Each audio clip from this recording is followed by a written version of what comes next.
You're listening to a China-US focused podcast recorded this week in London on Monday, June 25th, 2018.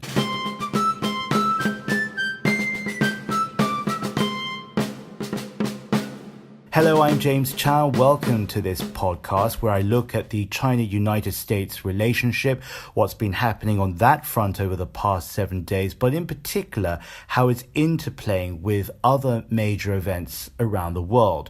This week, as I said, I'm over in London, which was particularly fascinating. The second anniversary of the Brexit referendum, that decision to leave the European Union.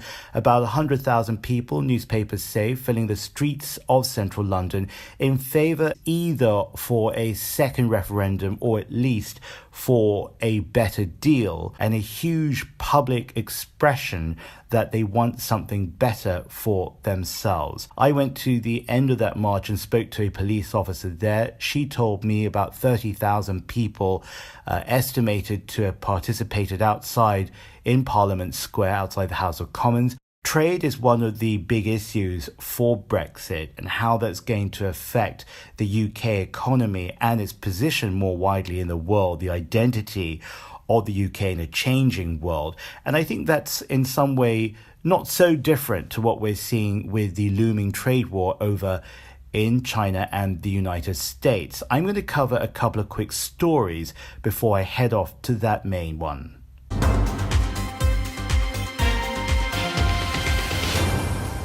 So here are a couple of stories to start off that we're covering in depth on the China-US focused website. Trade tensions spiraling this week after Donald Trump announced tariffs on Chinese products and quickly followed by China's promise to reciprocate with a set of its own tariffs if, as he says, China insists on going forward with the new tariffs that had been recently announced. The White House statement implies that escalations will continue measure for measure, tit for tat, until one side backs down, but with no side seeming to do that so far.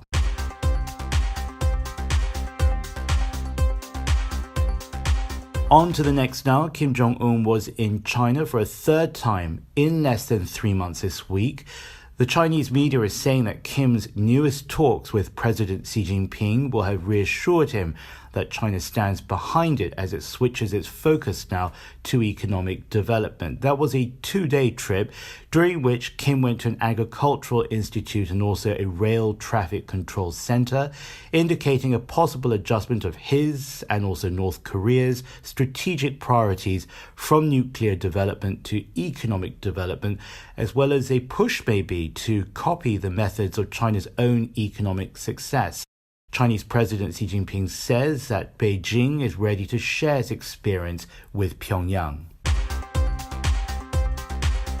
And while we talk about trade wars and geopolitical events, we can't forget the aging population in China is taken a new spotlight as economists are concerned about another possible indicator of plateauing growth. By 2030, there'll be more people aged 65 years and older than the segment of the population that is currently 14 years and younger. The imbalance could apply a new pressure on the younger generations to collectively generate an economy that's strong enough to support its aging population. That was the news. On to our analysis. Keep listening for that.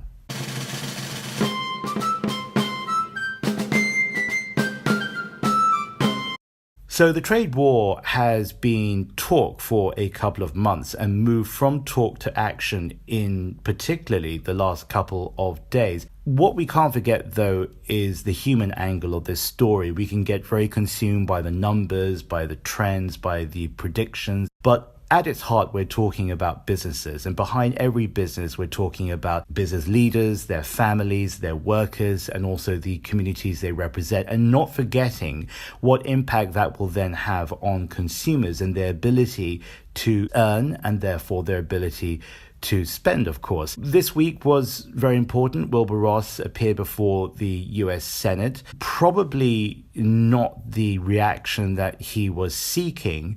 But before we go to that, let's hear on what China is saying. The Chinese Foreign Ministry spokesman, Geng has reacted. We do not want a trade war, but we are not afraid of one either. We believe that to resolve a trade issue, dialogue is better than confrontation. Not a great surprise there. What you would expect to be firm, to say they're not going to stand down, to say if anything they're going to stand up. And that this has been an issue not only to do with trade, but this is an issue of principle that is going to lay down some groundwork for its relationship and how it works with the Trump administration, which is not yet at its halfway mark. Let's move, though, to the U.S. Senate. Wilbur Ross speaking over there. We've tried negotiation. I myself have been 4 or 5 times in China negotiating over the last year or so, and the president has concluded that we need more than just negotiation. Let's go over to Ron Wyden, a senior U.S. Senator for the state of Oregon. I've heard from Pacific Northwest cherry growers who've got nearly 1.5 million boxes of cherries ready to ship to China. They're worried those cherries are going to end up stuck on the dock or rotting in a warehouse due to China's retaliation. So the human angle, I think, is increasingly taking a large chunk of the narrative as politicians continue to justify this trade dispute with its huge economic partner. Let's move now to Jack Delisle. He's a professor of law and professor of political science over at the University of Pennsylvania. He's also there the director of the Center of East Asian Studies. So in a way, he provides a very complete picture. One of the things you heard in the hearings before Congress today with Wilbur Ross was the quite obvious point that if you throw these kinds of tariffs up on Chinese goods and if China retaliates, you not only raise the prices of things that happen to be exported, get on the boat, as it were, in China before coming here, but you're talking about disrupting complex global supply chains. You're talking about hurting not only American consumers, but American producers and American exporters, and it can very quickly become a lose-lose situation. So far, the focus has been on the deficit. The deficit itself, in terms of the numbers, is not precise, and there isn't necessarily one number that all sides agree on. But let's move past the numbers and ask whether the deficit itself, whether that should be the focus. Orrin Hatch is the senator for Utah. Where he's different is that not only is he a Republican from the same party as Mr. Trump, but he's also the longest-serving Republican senator in U.S. history. Mr. Secretary, as you consider these tariffs, know that you are taxing American families. You are putting American jobs at risk, and you are destroying markets, both foreign and domestic, for American businesses. He's talking again about damage being done, not only by this trade dispute, but the longer it continues to play itself out with no guarantee that there will be a resolution at the end of that, there will be damage, there will be harm, there will be a price to pay for Americans.